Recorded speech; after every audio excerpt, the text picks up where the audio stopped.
Hello, আমি Dibakar. Welcome back to my channel Dibakar world.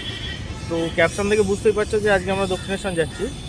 তো দক্ষিণেশ্বরে এখনও যারা যাওনি তারা কিভাবে যাবে, দমদম থেকে ডানকুনির লোকাল যেগুলো আছে সেগুলো থেকেই মেনলি যায়। আর নয়, এখন তো মেট্রো চলছে, মেট্রোতে ডাইরেক্ট দক্ষিণেশ্বর নামলেও চলে যাবে।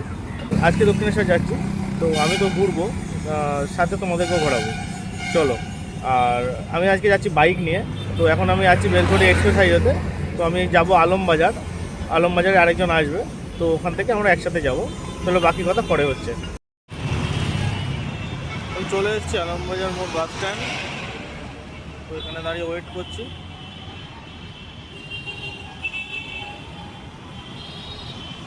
দাঁড়িয়ে ওয়েট করতে করতে একটা সুন্দর দৃশ্য, এক দাদাভাই সুন্দর একটা কালো ঘোড়ার পিঠে চড়ে যাচ্ছে খোশ মসজিদে।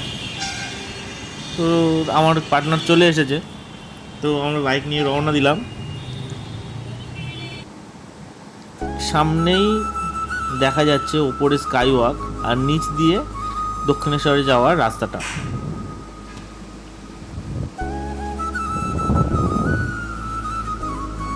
এইখান থেকেই রাস্তাটা শুরু দক্ষিণেশ্বরে যাওয়ার।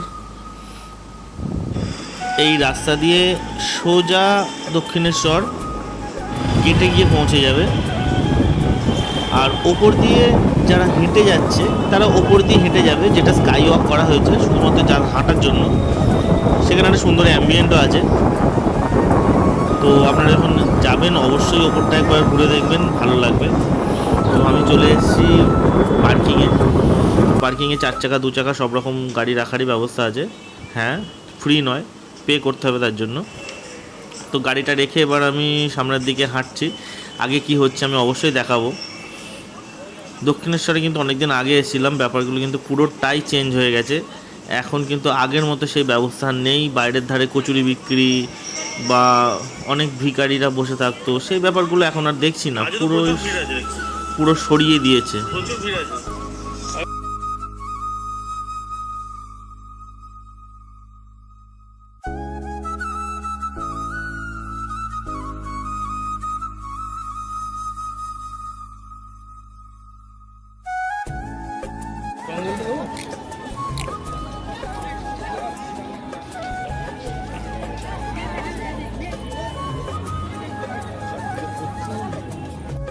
প্রচণ্ড রোদের মধ্যে আপনারা যদি এই সময় আসেন অবশ্যই ছাতা, টুপি, সানগ্লাস ব্যবহার করবেন।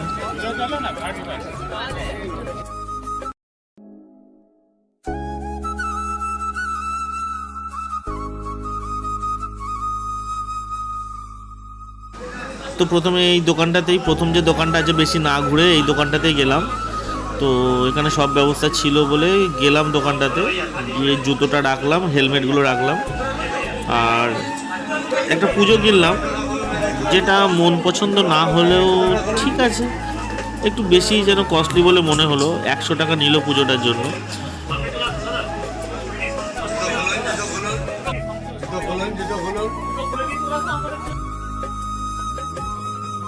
এই ছিল পুজোটা। তো পুজোতে আহামরি তেমন কিছু দেয়নি জিনিস, তাও 100 টাকা। মোবাইল বা ব্যাগ রাখার কাউন্টার এইটা, তো ফ্রি নয়, আপনাকে পে করেই রাখতে হবে। জুতো রাখারও কাউন্টার এখানেই, বা আপনি যে দোকান থেকে প্রসাদ কিনছেন সেখানেও আপনি জুতো রাখতে পারেন।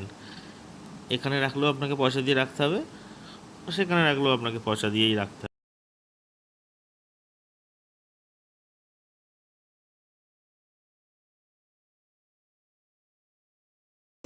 বাগানটা খুব সুন্দরভাবে সাজিয়েছে, আগে এত সুন্দরভাবে সাজানো দেখিনি কখনো।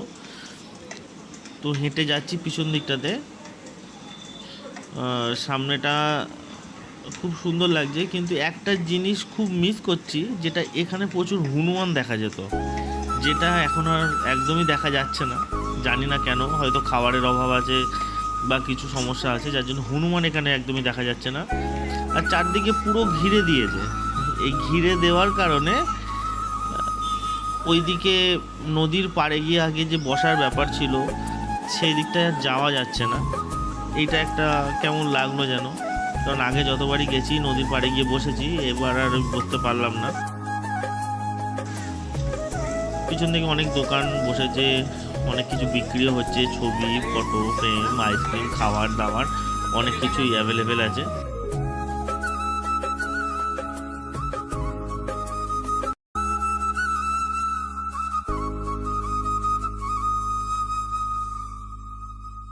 তো আমরাও চলে গেছিলাম একটা আইসক্রিমের দোকানে। তারপর ঠিক করলাম আইসক্রিম না খেয়ে জুস খাবো, সকাল থেকে কিছু যেহেতু খাওয়া হয়নি। তো তারপরে চলে গেলাম মুসুম্বির জুস খেতে।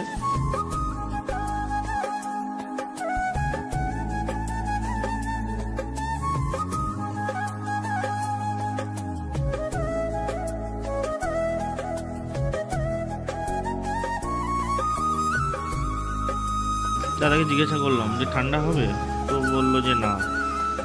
তো ঠান্ডা হলে আর একটু বেশি মজা পেতাম। তো ঠিক আছে, ভালো লাগলো।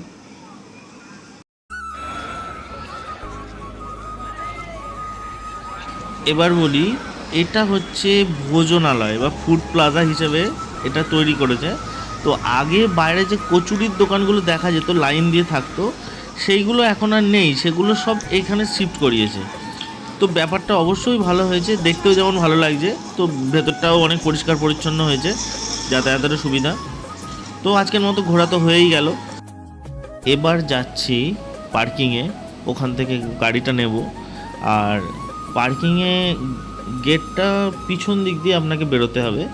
তো পিছন দিক থেকে বেরোনোর সময় যে পর্চিটা দিয়েছিল ওই পর্চিটা ওখানে দেখাতে হবে, যতক্ষণ হয়েছে তার রেসপেক্টে মোটরসাইকেলে ঘন্টায় 10 টাকা করে নিয়েছে। তো যদি পর্চিটা হারিয়ে ফেলেন তাহলে কিন্তু আপনাকে 50 টাকা চার্জ করবে। এই পর্যন্ত ভিডিওটি যারা দেখলেন তারা অবশ্যই একটা লাইক, কমেন্ট, শেয়ার করে যাবেন, তাতে আমার ভালো লাগবে। আর চ্যানেলটাকে আরও এগিয়ে নিয়ে যেতে অবশ্যই সাবস্ক্রাইব করবেন।